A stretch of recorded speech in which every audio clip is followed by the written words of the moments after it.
नमस्कार, मैं कमलेश कबीर आपका एक बार फिर स्वागत करता हूं इस नए एपिसोड में। आज के इस एपिसोड में हम बात करेंगे अरविंद केजरीवाल के उस नकाब की जिसको कई सालों तक दिल्ली ही नहीं देश की जनता ने भी देखा, लेकिन अब उसके ऊपर आखिरी मुहर जो लगाई है वो लगाई है एक तरीके से अगर मैं कहूं तो आम आदमी पार्टी के बाप प्रशांत भूषण ने। अब मैं ये बाप शब्द इसलिए इस्तेमाल किया है क्योंकि मैं उस कॉन्टेक्स्ट में उस वे में बात नहीं कर रहा। मैं बात इसलिए कर रहा हूं कि जब आम आदमी पार्टी का गठन किया गया था और इस पार्टी को खड़ा करना था तो उस वक्त फंड की जरूरत थी और 1 करोड़ रुपए का चेक दिया था प्रशांत भूषण और उनके पिताजी शांति भूषण ने, और उसके बाद में आम आदमी पार्टी की शुरुआत हुई थी। तो ये इसलिए मैंने इस शब्द का इस्तेमाल किया है।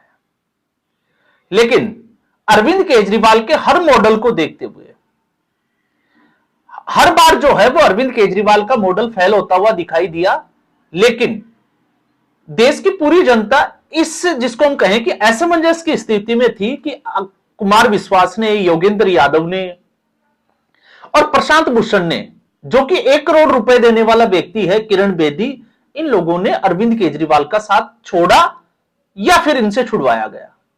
यह बड़ा इंपॉर्टेंट था। तो इस वक्त लगभग जो है आप मानकर चलिए कि 12 से 13 साल बाद प्रशांत भूषण अब जो है वो अपना दर्द बाहर निकालने लगे हैं। कल ही उनका एक पॉडकास्ट जारी हुआ है और उसमें इस मामले को लेकर उन्होंने जो बातें बताई, ये बातें वो है तो उसी की तरह जो हम लगातार बात कर रहे थे। क्योंकि अरविंद केजरीवाल जब इंडिया अगेंस्ट करप्शन आंदोलन चला था, जिसमें अन्ना हजारे आंदोलन, जिसको हम कहें कि अन्ना हजारे उसका मुख्य केंद्र थे, उस आंदोलन में हम भी शरीक हुए थे, 72 घंटे का अनशन भी किया था। आम आदमी पार्टी के रजिस्टर्ड जो है वो सदस्य भी बने थे, लेकिन 1 साल के भीतर ही जो है वो उसको छोड़ दिया था। क्योंकि उस वक्त पूरे देश में, यहां दिल्ली के रामलीला मैदान की बात नहीं चल रही, पूरे देश में जो व्यक्ति जहां था वो अन्ना हजारे के आंदोलन का सपोर्ट कर रहा था।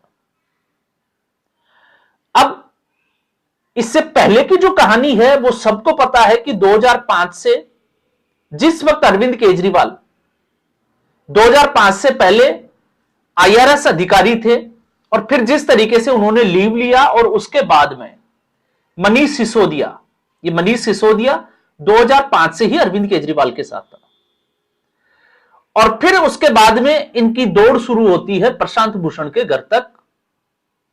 और वो कैसे होती है, एक वीडियो में हमने इसके ऊपर खुलकर बात की थी।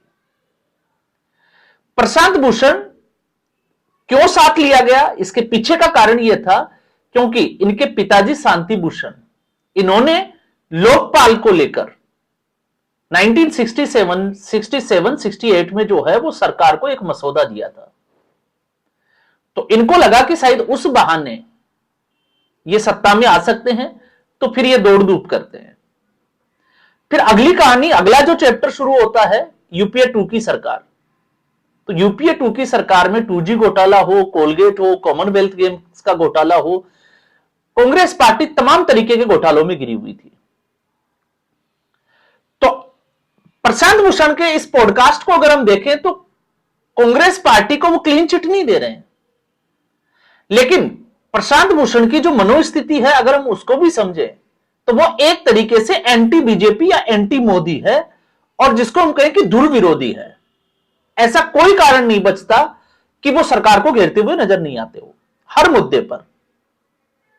इसलिए प्रशांत भूषण की बात करना जरूरी हो जाती है, क्योंकि इसमें भी प्रशांत भूषण ने भारतीय जनता पार्टी का तड़का जरूर लगाया है, लेकिन उस तड़के में वो ये भूल जाता है, क्योंकि सच्चाई भी बताता है, लेकिन एक जिसको कहें कि ना अर्बन नक्सल की एक जो लॉबी है वो ट्विस्ट करने में जो है वो ज्यादा सातिर है। तो इसको जो है वो भाजपा की तरफ मोड़ देते हैं कि अन्ना हजारे की उस आंदोलन का भारतीय जनता पार्टी ने सपोर्ट किया था। अरे जब हम ये कहते हैं कि पूरे देश ने ही उसमें पार्टिसिपेट किया था, तो फिर भारतीय जनता पार्टी अलग से कहां हो गई। और ये आज भी जो है वो भारतीय जनता पार्टी को एंटी हिंदू मानते हैं, आरएसएस को कोई संगठन ही नहीं मानते। तो इसलिए मैं भारतीय जनता पार्टी की बात नहीं करूंगा, मैं बात करूंगा सीधे तौर पर अरविंद केजरीवाल की। तो इंडिया अगेंस्ट करप्शन जो है वो मूवमेंट चला। और मूवमेंट किस तरीके से चला, इस कहानी में भी अगर आप देखोगे तो जिस तरीके से उन्होंने तत्कालीन प्रधानमंत्री उस समय डॉक्टर मनमोहन सिंह को एक चिट्ठी लिखी थी, 25 लोगों के उस पर हस्ताक्षर थे, जिसमें से एक व्यक्ति था जल लोकपाल बिल को लेकर अन्ना हजारे। 25 लोगों की बारीकी से स्टडी की गई तो पता चला कि अन्ना हजारे को पकड़ा जा सकता है। तो किरण बेदी को साथ लेकर वो जाते हैं रालीगंज सिद्धि, और अन्ना हजारे को देश का दूसरा गांधी बनाने का प्रलोभन दिया जाता है। वो सहमत हो जाते हैं और उसके बाद में खेल चलता है उस आंदोलन का, जिसमें संडे का और जिसको हम कहें कि सैटरडे का टाइम फाइनल किया जाता है वर्ल्ड कप के बाद, क्योंकि 2011 का वर्ल्ड कप का भी समय था, फरवरी मार्च का। उसके बाद अप्रैल की एक तारीख जो है वो तय की जाती है, आई थिंक 9 अप्रैल के आसपास। और उसमें उम्मीद से ज्यादा भीड़ आने की वजह से, क्योंकि उस दिन मजदूर वगैरह फ्री होते हैं, तो भीड़ को कैसे इकट्ठा किया जाए, रामलीला मैदान में 500 से 600 लोगों का पंडाल की व्यवस्था की गई। लेकिन उसमें जिसको हम कहें कि जो इनकी समझ थी, जो ये सोच रहे थे, उससे ज्यादा भीड़ हुई, तो उनको लगा कि ये फॉर्मूला हिट हो सकता है। क्योंकि जिस व्यक्ति के जहन में सिर्फ पावर हो, सत्ता हो, वो कुछ भी कर सकता है। तो उसके बाद में अगस्त क्रांति का ऐलान किया गया और अगस्त क्रांति पूरे देश ने देखी। लेकिन इसी बीच अन्ना हजारे को जो है वो साइड कर दिया जाता है और एक पार्टी का गठन किया जाता है, आम आदमी पार्टी का। और देश की जनता से वादे किए जाते हैं कि ये पार्टी देश सेवा करेगी, इसमें ट्रांसपेरेंसी रहेगी। ये इसका जो है वो अरविंद केजरीवाल का मूल, जिसको हम कहें कि ध्येय शब्द था, ट्रांसपेरेंसी। तो पार्टी का गठन होता है, और जैसा कि मैंने बताया किस तरीके से गठन होता है। तो कुमार विश्वास थे, योगेंद्र यादव भी साथी थे। तो योगेंद्र यादव उन्होंने कभी खुलकर नहीं बताया, प्रशांत भूषण ने अब जाकर बताया कि हुआ क्या था। तो पार्टी का गठन हुआ, फिर राजनीतिक तौर पर दिल्ली में चुनाव भी लड़ा।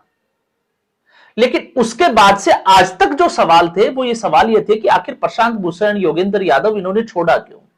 तो इस पॉडकास्ट पे नजर डालते हैं।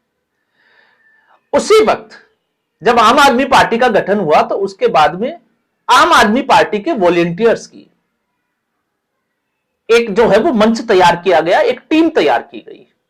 और उस वॉलेंटियर्स के मंच में से किसी एक व्यक्ति से, जो उसका हेड हुआ करता था, उसके हम कहें कि बिहाफ पे एक मैसेज सर्कुलेट किया गया आम आदमी पार्टी के उन दूसरे वॉलेंटियर्स को कि आप भारतीय जनता पार्टी ज्वाइन कर ले। फिर जब ये डिसिप्लिनरी कमेटी के पास मामला गया, जिसमें प्रशांत भूषण भी शामिल थे, तो प्रशांत भूषण ने अरविंद केजरीवाल को कहा कि इसकी जांच होनी चाहिए, और अरविंद केजरीवाल ने कहा कि इसकी जांच करने की कोई जरूरत नहीं है, हम जांच क्यों करवाएं, आरोपी है, सजा मिलेगी, इसने किया है। तो अरविंद केजरीवाल की यह कहानी आगे किस तरीके से इसने इस्तेमाल किया वो भी हम समझेंगे। और उसके बाद में प्रशांत भूषण के कहने पर उस वॉलेंटियर ने पुलिस में कंप्लेन की। जांच में यह पाया गया कि वो अरविंद केजरीवाल के ही किसी सहयोगी ने किया था। तो यह अरविंद केजरीवाल का पहला नकाब था जो प्रशांत भूषण की आंखों के सामने से हटा था। 1 करोड़ रुपए देकर सीखा प्रशांत भूषण ने। तो आप और हम, प्रशांत भूषण से तो हमारी किस्मत बहुत अच्छी है कि जो व्यक्ति 1 करोड़ देकर ऐसा सीख रहा है, हम लोग बिना दिए ही जो है वो सीख गए, समझ भी गए। और फिर उसके बाद में अगर इस कहानी को जोड़कर देखो तो आपने देखा होगा हर बार जो है वो पब्लिक को किस तरीके से पागल बनाया गया कि आम आदमी पार्टी सर्वे कर रही है, यहां से ये मैसेज आया है, भारतीय जनता पार्टी के लोगों के यहां से मैसेज आया है, इतने करोड़ रुपए दे रहे हैं, वो तमाम तरीके की। लेकिन कभी अरविंद केजरीवाल ने साबित नहीं किया। तो वो सारी जो है वो उसके दावे अरविंद केजरीवाल के फुस साबित हो जाते हैं। अगला एक जो प्रशांत भूषण के सामने हुआ, फिर उसके बाद में हम आते हैं अगले बात पे, जो उन्होंने कहा आम आदमी पार्टी को राजनीति में आने के लिए 35 जो है वो कुछ ऐसे पॉइंट्स थे जिनके ऊपर पॉलिसी तैयार करनी थी। तो पॉलिसी मेकिंग जब हुई, प्रशांत भूषण और उसकी टीम ने पॉलिसी मेकिंग की, और आम आदमी पार्टी के सभी लोग जब अरविंद केजरीवाल के पास उस पॉलिसी को लेकर गए तो अरविंद केजरीवाल ने उसको मना कर दिया कि इसको कूड़ेदान में फेंक दो। फैसले जो है वो पॉलिटिक्स के हिसाब से लिए जाएंगे, कौन सा मुद्दा उनको सूट करता है और कौन सा नहीं सूट करता है। तो फिर ट्रांसपेरेंसी कहां हुई? ये तो पॉलिटिकल पार्टी हो गई और जनता के मुद्दों की कोई इसमें अहमियत नहीं थी। ये दूसरा मौका था जब प्रशांत भूषण के सामने एक तरीके से अरविंद केजरीवाल चैलेंज बनकर निकल कर आ गए थे। फिर उसके बाद में उन्होंने जो कहा 2015 का विधानसभा चुनाव, आप याद करिए, अरविंद केजरीवाल ने कसम खाई थी कि वो कांग्रेस पार्टी के साथ गठबंधन नहीं करेंगे। और उस स्थिति में अरविंद केजरीवाल को जब 9 लोगों की इनकी जो टीम थी, जिस तरीके से इन्होंने एक एडवाइजरी कमेटी बनाई थी जिसमें 9 लोग शामिल थे, उसमें से 5 लोग, कुमार विश्वास इंक्लूडिंग योगेंद्र यादव, प्रशांत भूषण, ऐसे लोगों ने कांग्रेस पार्टी के साथ, क्योंकि प्रशांत भूषण के हिसाब से वो ये कह रहे हैं कि वो शिमला में थे क्योंकि उस वक्त कोर्ट की छुट्टियां थी, तो उनको पता चला कि अरविंद केजरीवाल ऐसा करने की प्लान कर रहे हैं। उन्होंने कॉल किया, अरविंद केजरीवाल ने कहा कि हाँ हम ऐसा सोच रहे हैं। तो उसके बाद में एक हाई लेवल मीटिंग हुई और मीटिंग में जो है वो मेजोरिटी से निकल कर आया कि कांग्रेस पार्टी के साथ गठबंधन नहीं करना चाहिए। बावजूद इसके अरविंद केजरीवाल ने राज्यपाल को चिट्ठी लिखकर असेंबली डिसॉल्व करने के लिए जो है वो मना किया और उसके बाद कांग्रेस पार्टी के साथ गठबंधन किया। अब उसके बाद जो है वो गठबंधन तोड़ा भी, क्योंकि वो एक चालाकी थी 49 डेज की जो सरकार चलाई कांग्रेस पार्टी को अपने ट्रैप में फंसाने की। और फिर उसके बाद में अगर आप देखोगे तो अरविंद केजरीवाल लगातार शीला दीक्षित को गिरफ्तार करने के लिए 2016 तक सीएजी की रिपोर्ट उछालते थे, बाद में जो है वो छुपाते नजर आए। लेकिन आज स्थिति यह है कि अरविंद केजरीवाल, इससे यह साफ होता है कि अरविंद केजरीवाल सत्ता में आने के लिए कुछ भी समझौता करने के लिए तैयार है। तो फिर यह भी साफ नजर आता है कि कहीं कुमार विश्वास जो कह रहे थे कि खालिस्तानियों के साथ मीटिंग हुई थी और किस तरीके से अलग देश का प्रधानमंत्री बनने का भी सपना देखा, तो वो हो सकता है वो सच भी हो। क्यों? क्योंकि आज की स्थिति में अगर हम बात करें तो इस वक्त आपको एक हफ्ते बाद 26 जनवरी के बाद में चंडीगढ़ में मेयर का चुनाव होना है और भारतीय जनता पार्टी और विपक्ष, क्योंकि आम आदमी पार्टी और कांग्रेस पार्टी ने अब फिर जो है वो गठबंधन कर लिया है, तो अरविंद केजरीवाल कुछ भी कहें और वो कुछ भी कर सकते हैं। यही आम आदमी पार्टी अब तक जो है वो लोकसभा चुनाव में हारने के बाद और विधानसभा चुनाव में हारने के बाद तो कांग्रेस पार्टी के जो है वो कपड़े फाड़ती हुई नजर आती है और फिर चंडीगढ़ में गठबंधन कर रही है। क्या होगा वो बाद की बात है, हम उसके ऊपर जो है वो अलग से एक वीडियो में बात भी करेंगे, क्योंकि सीटें जो है वो इक्वल हो जाती है। क्योंकि इस वक्त 6 सीट, यानी कि हम कहें कि 6 पार्षद कांग्रेस के हैं, 11 के आसपास जो है वो आम आदमी पार्टी के हैं और एक सीट जो लोकसभा की है, क्योंकि सांसद भी उसमें इंक्लूड होता है, तो अभी इस वक्त मनीष तिवारी है, तो इससे 18 सीट हो जाती है, 19 सीट हो जाती है और 19 सीट जो है वो भारतीय जनता पार्टी के पास है। तो ये हम उस कॉन्टेक्स्ट में बात कर रहे हैं। फिर उसके बाद में जो अगली जो बात रखी प्रशांत भूषण ने, वो थी पार्टी इंटरनल लोकपाल की बात करती थी और पार्टी ट्रांसपेरेंसी की बात करती थी। लेकिन जब टिकट देने की बारी आई तो अरविंद केजरीवाल ने सब कुछ ताक पर रखकर, क्योंकि अरविंद केजरीवाल ये कहते थे कि वो साइट पर सबकी इंफॉर्मेशन डाल देंगे। अब ऐसी स्थिति में अरविंद केजरीवाल ने डीलर्स को, रियल एस्टेट के जो लोग थे जिनके खिलाफ आम आदमी पार्टी पहले थी, उन्हीं लोगों को टिकट देना स्टार्ट किया। तो आप समझ सकते हैं क्यों दिया होगा। तो स्वाति मालीवाल वाला ये कांड जो है वो इससे कोरिलेट कर जाता है। अभिषेक मनु सिंह भी, क्योंकि अरविंद केजरीवाल की जान ईडी के पास फंसी हुई थी, उस तोते के पास, और उससे बचने के लिए वकील की जरूरत, और वकील जो है वो करोड़ों की फीस लेते हैं, तो अभिषेक मनु सिंघवी को राज्यसभा में किस तरीके से भेजा जाए। तो स्वाति मालीवाल के साथ जो हुआ, फिर ये साफ तौर से नजर आता है और अरविंद केजरीवाल की चुप्पी तो बहुत कुछ कह जाती है, क्योंकि वो कभी इसके ऊपर खुलकर सामने बोले ही नहीं। और उसी विभो कुमार को जेल से छूटने के बाद पंजाब में भगवंत मान के साथ सेट कर दिया। तो इंटरनल लोकपाल और ट्रांसपेरेंसी, तो ट्रांसपेरेंसी में दूसरा पार्ट आपने देखा होगा, उसी वक्त विकास तोमर जो कानून मंत्री थे, फर्जी डिग्री के मामले में वो जेल भी गए, उनको टिकट दिया गया और कानून मंत्री। अगले ही साल संदीप कुमार, महिला एवं बाल कल्याण विकास मंत्री, जिनकी एक 2 महिलाओं के साथ एक जो है वो सीडी वायरल हुई और फिर उनके साथ में भी वही हुआ, यौन दुष्कर्म के आरोप लगे।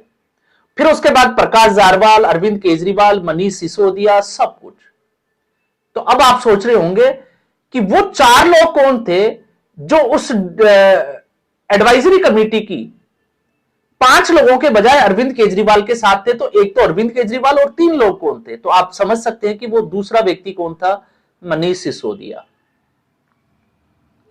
तो ये कुछ कारण थे जिससे प्रशांत भूषण का दर्द तो सामने आ रहा है, लेकिन इससे अरविंद केजरीवाल की हकीकत का भी पता चलती है कि अरविंद केजरीवाल अपनी राजनीति के लिए, अरविंद केजरीवाल के सामने कोई चैलेंज ना बने, इसलिए एक के बाद एक नेताओं को मिटाते चले गए। और यह साफ तौर पर खुलकर कह दिया प्रशांत भूषण ने। तो अरविंद केजरीवाल के चेहरे के ऊपर जो नकाब था, और लोग जो है वो उसको एक कमोबेश, इसको हम कहें कि असमंजस की स्थिति में थी कि सच्चाई क्या है।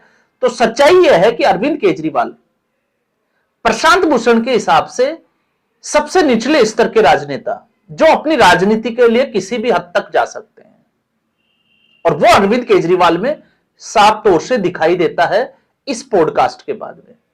क्योंकि यही अरविंद केजरीवाल जब नरेंद्र मोदी के सामने बनारस से हार जाता है, तो प्रशांत भूषण के सामने रोता है, गिड़गिड़ाता है कि मोदी पता नहीं क्या करेगा, और फिर उसको पावर चाहिए तो वो कांग्रेस पार्टी के साथ चला जाता है।